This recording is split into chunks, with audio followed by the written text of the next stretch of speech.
İşte burası Urfa. Sene 1920. Yurdun her tarafı kan ve barut kokuyor.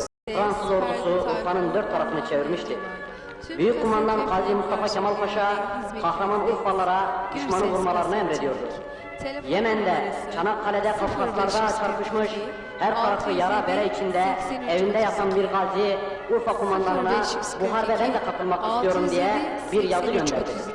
Urfa kumandanı gaziye, sen vazifeni yaptın, bu vazifeyi biz başarırız, sen rahatına bak dediğinde, gazi kumandana şöyle bir name yazıp gönderdi.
Güzel Urfa'm için ben ölürüm.